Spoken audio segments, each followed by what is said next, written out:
accessibility is so varied. So knowing what accessibility needs for every single person in the community, not just a general One size fits all. one size fits all. It comes in many different shapes and forms, and you only really get to know what accessibility means when you know and cherish each person. Welcome back to the Accessible Future podcast. I'm Simon Jones, your host, and I'm very glad that you're here. I got to sit down with 3 guests from L'Arche Winnipeg today: Mira, Grace, and Jordan. And it's one of those conversations that I just keep thinking about. L'Arche is an organization where people with or without intellectual disabilities live and build relationships together. In talking to these 3 individuals, it really brought home how passionate they were about the things that they do. It's not just a job that they're in. They really believe in what they're doing, and caring for individuals is at the core of their heart. Mira has only been with the L'Arche program for 6 months, but you can really see how much the community means to her. Grace runs the Community Circle program. When she talks, you can tell how invested she is. And Jordan, he's a sports fan, a podcaster, and he lights up the room wherever he is. We also talked about the Walk with L'Arche. That's one of their big fundraisers coming up on May the 3rd. We'll tell you more about that shortly. All right, that's enough talking. Let's get into it. Good afternoon, Grace and Mira and Jordan. Glad to have you here today. How's your guys' day going so far? Good. Excellent. So before we get into the details of this podcast, which is around what an accessible future looks like, I got a couple questions that I wanted to ask each one of you. Maybe Jordan, I'll talk to you first. Tell us a little bit about Jordan 411 Sports. Jordan 411 Sports Show is a YouTube channel where I started it when I was in grade 10. My resource teacher, she told me that I like sports and I like to talk. So we kind of merged the two together, and it was on Shaw TV for a bit, so that was fun. And now I do the virtual podcast with my brother. Thanks for going over that, Jordan. So Grace, I hear that you're a painter. I am, yes. So tell us a little bit about some of the paintings that you do and why you do it. Yeah, that's fantastic. I mean, my sister, she's 10 years older than me, and she was painting from when I was probably like 8, 9 years old, and I would sit there and draw with her and always enjoyed the artistic, creative side of myself. And at one point I was like, oh, I'm going to try painting as well. And just ended up being my favorite kind of medium for doing art. And I love nature. I love landscapes. My family would camp a lot, and I'd have a lot of pictures and moments from those times. So that's primarily what I paint, and it's kind of my way to relax, but also feel productive and get in the zone. So, yeah.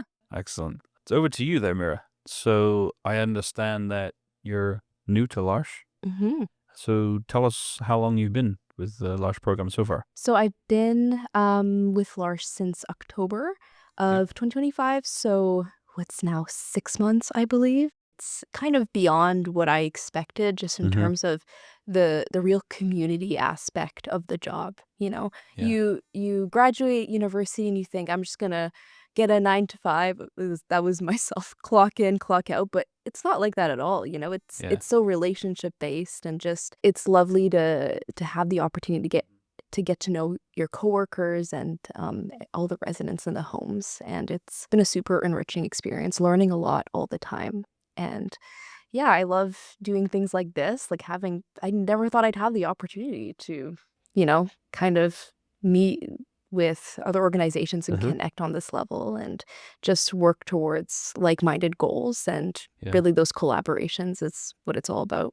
No, it's great. It's good to have you here today. The main topic behind today's podcast is about what an accessible future looks like. And I'll come back to you, Jordan. Can you tell us a little bit about what an accessible future would look like, and maybe are the barriers that you see that we need to keep removing?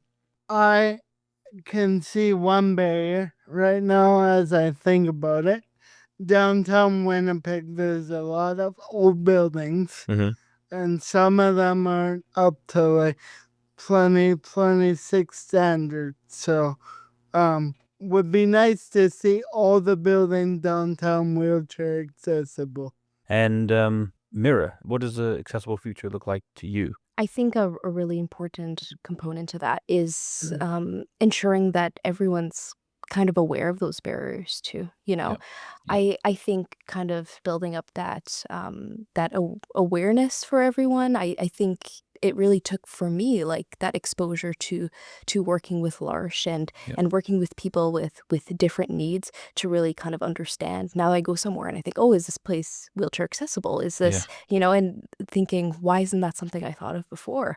So really kind of ensuring people are aware that we have a lot of work to do in our city, and even relate, like Jordan mentioned, relate to buildings, just the way our infrastructure works, and also Yeah. just related to access to information, and even how things are communicated. Is it accessible font? Is it accessible? Just considering all those things, and building up that awareness. Yeah. Coming back to what you're saying about Mhm. the differences with accessibility. So Mhm. on one of our previous podcasts, we had Peter Tong in here. I'm not sure if you know of him, but he had some really great tips on, okay, so we might look at a building not being accessible, but there's plenty of more other things that are not so seen to the eye as such, that, as you mentioned, like font, website, and all these types of things are very important. So Grace, what does an accessible future look like to you? Yeah, I was actually going to comment on that as well. It's like if you can access a building, but the things provided within are not accessible, like if there's daily activities or social engagement, community engagement, that like exercise, I think would be a great example. It's like it's an accessible building for some kind of like stretch and yoga or like fitness class, and there's things only for people who have like full mobility. That's not an accessible future, right? And I think just being able to look across the diversity of humanity and saying like, okay, how can we all engage with one another and with the activities that give us a fulfilling quality life, build social connection and help us to be well in the world? It's like, are all of those things accessible for everybody with their particular abilities and needs? Yeah. They're very, very important points. So we want to switch gears a little bit here. So Grace, could you tell us then a little bit about the overview of the L'Arche program? Yeah, so I mean, we started, we call it Community Circle. It's primarily for people in our community who don't have a workplace or a day program that they attend on a regular basis. It started up in 2023, and it was just kind of a pilot at that point. We were coming out of a lot of COVID restrictions, and there was some brainstorming going on in our admin and across our community about like how we can get people who lost opportunity for a day program or workplace during COVID, or people who had retired out during that time, because we have a lot of aging members in our large community as well, how we can get people into, that social engagement and getting out and having just daytime programming. So it wasn't just, okay, we're out of COVID, but we're still stuck inside. It started off in the basement of one of our group homes, which was built like with the purpose of it being our multi-purpose room. It was just kind of like I had a lot of creative license with it, which was great. And we were trying to find ways that we could involve movement and creativity and social opportunity and life skills, and even just like coming together for coffee, how we could involve those things in more of our days. And now we are like in a couple months, we're hoping to bump it up to being 4 days. We're renting out a church hall, which is completely accessible, which is really nice. We've got between 12 and 15 from our large community coming out on a regular basis for 4 hours of a variety of those things: exercise, social engagement, outings. We volunteer, go to some moose games, other outings, museums, explore the city, do art. So it's been a lot of fun, and we're hoping to expand that with time. So what's your favorite activity, or what's the favorite part of the day? Oh, that's hard. I feel like we've had a lot of fun times. I think anytime Anytime we've pulled up balloons, believe it or not, is like a time that it's like, there's a lot of smiles on people's faces and there's a variety of things that you can do. We've got like a little volleyball net. We'll play volleyball games, different kinds of physical activity in that way, minute to win it. Those are all a lot of fun, and competition gets people going. So yeah, I really love that. It's also nice. Bowling days, I think, make everyone happy. And art is kind of, it's my thing. Sorry, that's not one answer, but number of things. But yeah, just when everybody's kind of engaged and there's smiles on people's faces. Yeah. Mira? I was just gonna say, I think that's kind of the beauty of it. Having just it's not one thing, it's a variety of things, and what's lovely is that it kind of just works on a basis of what our members wanna do, right? Yeah. And what interests they have, what Mhm. talents they wanna share, what skills they want to practice, really working with the community to see how can we make this day program customizable? How can we make it so that it's as enriching as possible for the members of our community? Yeah. And I mean, we have within our 12, 15 people that come out, we've got a gentleman who's quite independent, who's in his early 30s. He could play a whole sports game, like soccer game if he wanted. And then we have people who have like verbal limitations and very limited mobility. And it's like, okay, how do we like span activities across everybody who shows up and have options for everyone who's there, so everybody has a good day. So it's really about trying to get everybody in and involved and have a good time. That's great. Yeah. Jordan, you go to the community care? Yeah, I go when I can. I'm a young guy, so I get busy still. But what I like about community circle is there is a variety of things to do, and you're never bored there. There's always something to do.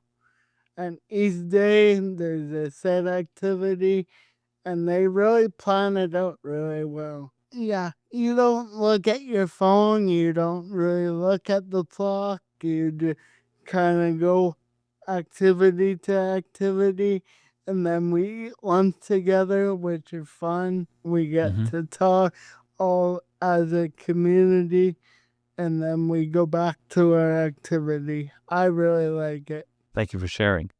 We wanted to talk a little bit about as well on the show about the family model care. So, Mira or Grace, can you give us an overview of what that is?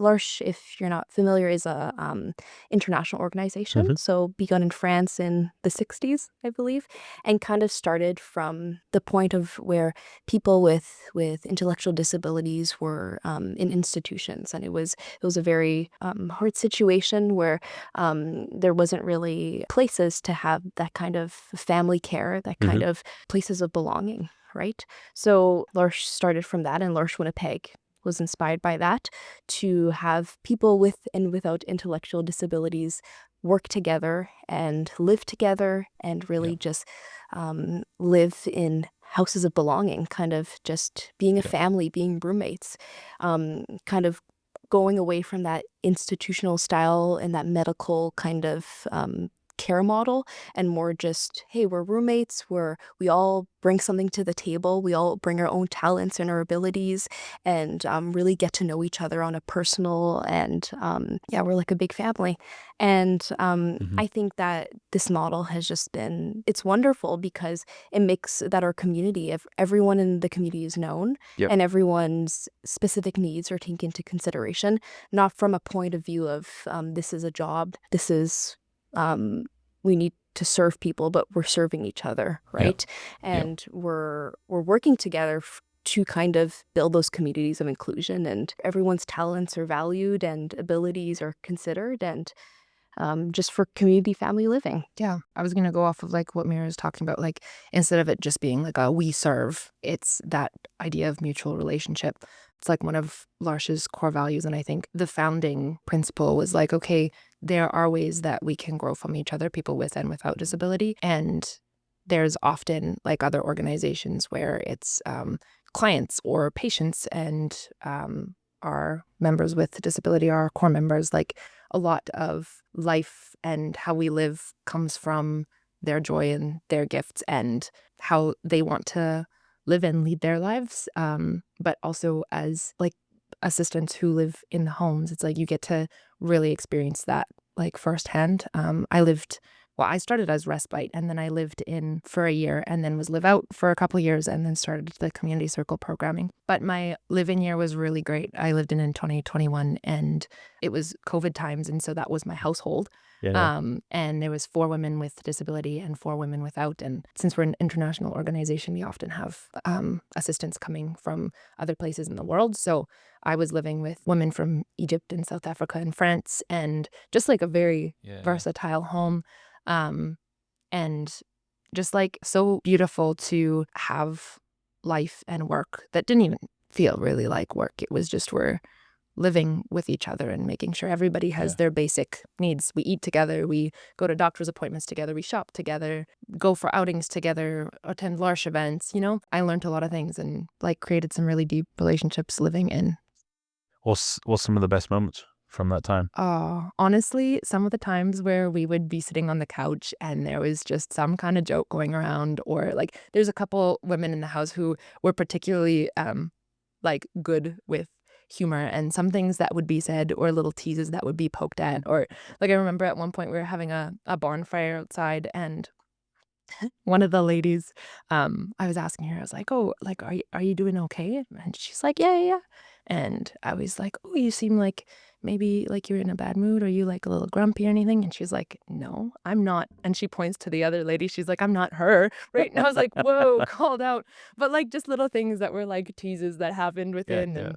And just having good laughs in common spaces in the home. Cooking together, sharing meals together. That's like a huge staple in L'Arche, is just shared meal, shared prayer, shared conversation, where we gather around a space and connect. So It's excellent. So the L'Arche program it comes down to relationships, and you're really all building upon a relationship. Yeah. And there's a lot of great times, and what else can you ask for?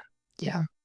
I think that's what we're really created for as humans. And it's like, if we can't all do that, that's another thing that it's like, if that's not accessible to everyone, it's like, that's not an accessible future either. Like accessible, deep, real relationship. Yeah. So Jordan, from your point of view here, what do you feel about where housemates and friends and assistants? What do you feel on that one? Well, I feel like like we're family. Like we go through the good times, the bad times. I really like my roommates. They're really funny. Like Rayford's saying it, really fun to live with them, and we joke around, and we always play music in the house. It's always upbeat, and the staff are really good. They treat us good, and it doesn't feel like they're workers. It feels like they're friends. So that's what I like about it. They're friends. What kind of music do you play? Basically everything, but mostly country. Cause I don't play it for myself. Another core member, Jaden, she listens to music all day. That's her thing. So I play it because she likes it. So, and people really like that I do that. So, and I like doing it. Yeah. Country music you can't beat. I love it too. Yeah. I feel like that's a pretty controversial opinion. Yeah, well, we won't get on to that on this show. Good. And then, so what's your favorite memory of you sharing life with these assistants? I like when we eat supper, cause when everybody's together in my house, like everybody like goes to their room. We like do our own thing because I live with a really diverse of age people. Really at supper, that's when we all get together. It's like our cardinal rule, like we have to eat together for supper. So maybe Mira, I'll talk to you about this one. So L'Arche focuses on interdependence and not independence. So how do you describe the difference between those two? I think that the amazing thing about L'Arche is that we really focus on those mutually beneficial relationships, Mhm. right? On the fact that kind of going back to that relationship piece, right? Where humans are creatures of relationships, of connection building and such, right? And L'Arche is a place where you can practice that and know that when you face hard times and when you need support, you don't really have to deal with it on your own, right? You have a community of people surrounding you that can help you and support you in whatever way that may be, right? In terms of just helping each other Yeah. in the homes, Yeah. or even just brightening up each other's days. And we grow best when we have support, and we grow best when we do it together, right? Yeah. So how does this affect accessibility in the wider world? Well, I think it's one of those things where, in order to move forward accessibility and to ensure that everyone has what they need to navigate the world and to flourish, everyone needs to be aware of what everyone's accessibility needs are, right? Getting to know each other on personal levels, right? Building those relationships so that we're aware of what we can do in our community to help our neighbor out, right? Help our roommates out, right? And I think that's one thing that a lot of assistants and people that live in L'Arche get to experience, is really getting to know people on a personal level where you're really able to understand their needs and how you can work together to move forward things for accessibility, right? Yeah. And just that fact of when you have a relationship with someone and when you have a personal link to them, you're going to want to champion your friends. You're going to want to champion Yeah. those that surround you, right? So I think, yeah, for an accessible future, we need to be aware of get to know people on a personal level. And Yep. like we've mentioned throughout this conversation, accessibility is so varied. So knowing what accessibility needs for every single person in the community, not just a general One size fits all. one size fits all. It comes in many different shapes and forms, and you only really get to know what accessibility means when you know and cherish each person. Can I just comment for Yeah, like no a second? problem. Because just Yeah. like what you were saying about like your neighbor, you know, and like what you can learn from your neighbor and how we can include our neighbor. I think sometimes we have this idea, like especially in like an independent mindset, independent society, where it's like, I have what I need and I'm going to make my life come about in the ways that I want by what I have. But like can see like our neighbor sometimes as like a hindrance to that, when like if our mindset was changed, like, okay, how can my neighbor's gifts and what they have, like how can I depend on those things? Like what am I missing? What am I lacking that somebody else has? And I think sometimes it can be like looking at accessibility. There are people who may not fit like a certain norm or standard, that it's like, okay, like all these people, like-minded people, like abled people come into one space, when it's like if things are accessible to everyone, it's like you get that versatile group of people with different gifts, that it's like, okay, these may be actually things that I need in order to like make my life more whole. Like it doesn't always have to be just me or like-minded people, right? And when things are open for a variety of people, that could be just like a whole huge society shift in general, how we live our lives and how we see our neighbor, you know? Yeah. So how does the L'Arche model change perspectives on what it means to belong? Yeah, I think, man, that's a huge thing. I think just for humans to be well, there's a certain sense of belonging that is needed. And I think sometimes we can find belonging only in certain places amongst certain people who we may feel like we fit in exactly, you know? I think it's really important to kind of like revolutionize that idea of being like, okay, we belong to each other, and that can be all sorts of people in all sorts of contexts, you know? And then that fulfills that element that people like crave in life for belonging. And sorry if I may just add to that. Yeah. I think that's really, it's true. We do tend to find belonging just with people that we have common things with, right? Yeah. And one thing about L'Arche is that it really is, when you come to L'Arche, you're probably going to be with people that you maybe are not that similar with, right? We have people with a lot of different accessibility needs, as well as from a lot of different cultural backgrounds. So you're building belonging with people that are very different from you, right? But to the core, we're all the same, right? We're all human. We all have the same needs of connection. And I think it's really like a revolutionary thing to, we're finding belonging in places that aren't typically found, right? Amongst people that are different from us, which is different but not so different, right? Yeah, exactly. So let's talk about the big event you guys have coming up on May the 3rd. It's called the Walk with L'Arche. Tell us a little bit about that, Grace or Mira. Yeah. Mira is she's kind of a person heading it this year. We're both working together. I'm events coordinating. She's doing a lot of marketing, communications, fundraising. I've been at, I think, 6 walks now.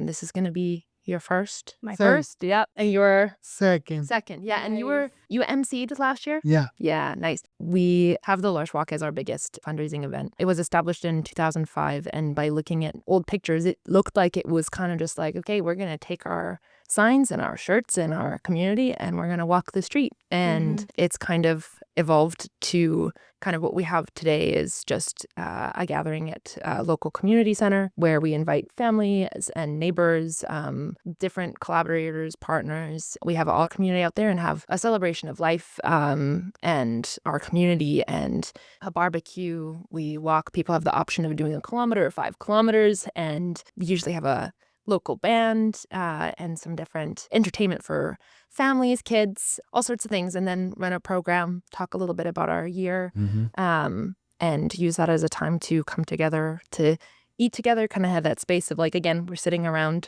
the table eating and celebrate the gifts of the people in our community, all the people that have supported us, and also, again, ask for that further support so that we can continue on and do the things we love to do and run the programs we love to run. And we're looking forward to that this May. It's always a May event. May 3rd. Yes. May 3rd. May 3rd this year. It's wonderful to see how it's really grown over the years. You know, the first time we walked together was really just our community meeting in a park. I think we were about 100 people and just walking down the streets of Transcona with signs of L'Arche, just trying to get that awareness of who we are as a community, who we are, how we unite together for inclusion. And just 22 years later, it's wonderful to see how we've grown, how we have so much support for this event, how people from all over the city come to celebrate our community, champion our core members, and really help us fundraise for those important things like home repairs and growing current needs such as our day program we're really looking at expanding, and just showing up for us and championing what we're about. Good. So is there any sort of big things that you guys are hoping the walk this year will fundraise for? Yeah, so as our community grows, we now have 6 homes. So 4 in Transcona, 1 in Windsor Park, 1 in St. Boniface, a little bit all over the city, where our needs are growing as well. Our homes are aging, so we're needing more and more repairs for that, as well as supporting our aging core members with aging in place, helping install things for aging in place. So in our homes, we're looking to fundraise for that, as well as we're developing our community circle. So our day program, we don't receive any government funding for it at the moment, and we're looking to really be able to kind of develop that into a full 5-day program, so that our core members that don't have access to government-funded day programming can still have those enriching activities and events to really give life throughout the week. So Mira, for people listening in today who want to get involved in the walk, how can they participate? Yeah, you can register for the walk online. So you can visit our website at www.larchewinnipeg.org and register through there through our Eventbrite platform. There's also ways to collect money for our community leading up to it. So getting support from your family, friends, people in your network, and can do that by filling out an online pledge form and printing that out, or also signing up and creating a fundraising page through the website. We're always looking for volunteers to help us as well. So if you're interested in volunteering, visit our website for that, fill out the online form. And we hope you can join us Sunday, May 3rd for the Walk with L'Arche at Park City West Community Center. And come and walk with us for inclusion. Come and enjoy the day of celebration. The walk registration begins at 2 p.m. and we start walking at 3 p.m. So, Jordan, I got to ask you one question then on this. You said you got to MC it last year, was it? Yep. Tell us about that. Well, it was fun for multiple reasons. The first was my first walk, so it was kind of chaotic.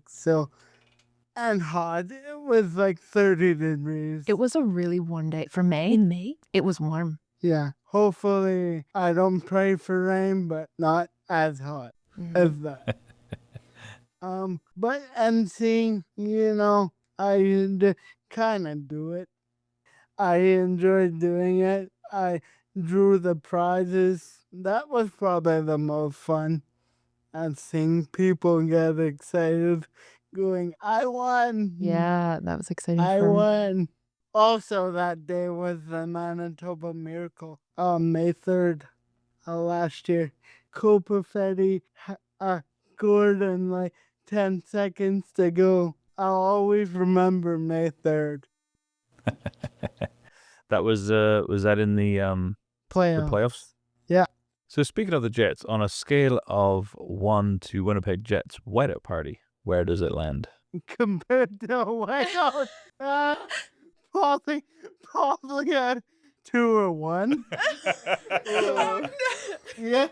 Whiteout parties are electric, man. I only been to one, but it was a real good time. Well, look, that just about wraps us up here today on this show. But I got one question for you, Mira and Grace. So, from your time at L'Arche, if there was one thing that you could pass on to someone else or some experience, what would it be? I'll start with you, Grace. Wow, that's hard. I mean, there's a lot of just little moments where it's like, okay, I've just had an encounter with a person, and sometimes it's in like messy things too. It's like, you're in the emergency room, or you're helping someone out with just like everyday hygiene things, or someone is emotional, or there's some hurt or anger or loss that someone's experiencing, and just being able to like, I don't know, hold someone's hand and be with them. And I think often I like, it's hard because I don't want to sound like, oh, I do this job and I'm reaping a lot of reward, but like little things where you're like, okay, I get to be in this person's presence. I get to be their person to lean on. I get to be their friend is, really, really huge. There's one lady with our community circle program. She's usually there, and every day she's like, oh, is there circle tomorrow? Is there circle tomorrow? And then, for a couple weeks after we've gone to the zoo, she'll be like, thank you, Grace. Thank you for the zoo. And it's like, wow, like just like the little moments of encounter where you're like, okay, I have got to do something, or I have got to receive something from another person is huge. So, and that's something that we can do always, wherever we are. Like, it doesn't have to be in this kind of work. It can be at work. It can be with your family. It can be with your roommate, you know? But real moments of encounter with a person. Mira? I think just the kind of, since I've been with L'Arche, just realizing the importance of relationship building and how important that is, and crucial and innate it is for that in being a human, right? I feel like living in Western society, it really going towards that more independent mindset, and it's easy to lose sight of the importance of community and the importance of having those communities of belonging. But I find that L'Arche, it was really like an awakening for me to be like, wow, everyone cares so much about each other and cares about knowing each other on a personal level. It's not about your productivity level. It's not about what skills or what abilities you bring, the amount of that. It's about who you are as a person, kind of that relationship building aspect. And just, just remembering that L'Arche really brings that feeling of a place of belonging, which is, I think can be hard to come by these days. Yeah. And I'm going to ask you as well, Jordan, what's the most memorable or piece of experience that you can pass on to someone else? I wish more people could experience L'Arche. Right now, there's only like 6 houses. So I wish there could be more houses in the future. So there could be more of a actually the disability community pretty big, and there's not a lot of places for us to like get care with people that live in the home. There's a lot of places where people come and they do their stuff and then they go and then they come back. But to have somebody in the home 24 hours a day, I wish more people could experience that. Excellent. Well, that does wrap up our time here today. So thanks, Mira. Thanks, Jordan. And thanks, Grace, for joining. Thanks, Simon. Thank you. Thank you. Wow, what a great conversation we just had. One piece that really stuck with me was when Grace talked about relationships. An accessible future isn't just about accessible spaces, but it's about accessible relationships and building real connections with another person. Speaking of showing up together, the Walk with L'Arche is on May the 3rd. There's a 1K, 5K, barbecue, and prizes. If you're in or around Winnipeg, I really recommend you checking it out. I'll put the link to register in the show notes below. On the next episode, I get to sit down with Jubilee Duick-Thiessen. She's the executive director of the Manitoba Down Syndrome Society. We talk a lot about how barriers aren't always physical, but they're often rooted in how we view people. I really recommend checking that out when it comes out in 2 weeks. In the meantime, subscribe and leave us a rating wherever you're listening. You can find us on Facebook, YouTube, or Instagram. Thank you for being here. We'll see you on the next one.